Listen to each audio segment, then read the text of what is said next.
Go in depth here on the rising cost of early education in Florida that so many young families are now facing.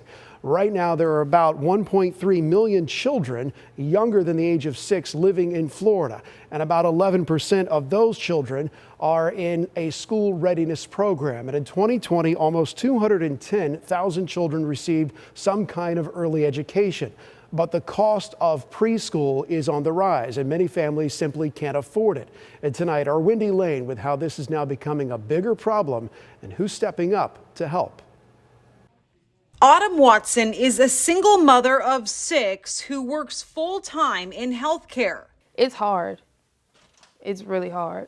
And finding childcare has made it even harder. For my younger two, it took me about 4 months to look for a good, reasonable childcare. She's not alone. Finding access to affordable, quality childcare is a tall order for many Florida families. Right now, childcare in the Tampa Bay area costs more than college tuition at USF. Data from the Economic Policy Institute shows the average infant childcare cost in Florida is $770 a month, and non-infant is more than $600 a month. Michelle Brown with United Way Suncoast says several factors play into the high costs, including the rising cost of real estate, expensive code-approved materials, and the need to pay workers more. This after the nation lost 100,000 childcare workers following the pandemic. A lot of our childcare facilities are understaffed because the workers are underpaid. And so when the pandemic hit, people went into other fields. At first they went home, and then they went into other fields when they realized you can get paid more at a Checkers or a Taco Bell that's offering a $500 bonus versus childcare.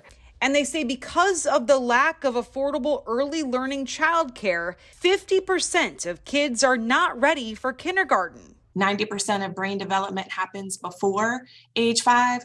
We want to make sure that our children are successful. But there are solutions in the works. United Way Suncoast now has a free early learning program providing several community needs, such as free materials to childcare providers, paying for professional development and coaching for educators, and family support like teaching parents how to interact with their children. Before, I didn't know how to do that. It teaches you how to be patient with them, how to play at their level. United Way Suncoast says their hope is that communities can come together and help find solutions to overcome the childcare crisis and help parents desperately in need of care. In Pinellas County, Wendy Lane, ABC Action News. Well, in Florida, lawmakers have tried to ease the burden from parents. Last year, Governor DeSantis signed 2 pieces of legislation to ensure that students are ready for kindergarten and that their progress is measured from pre-K through middle school.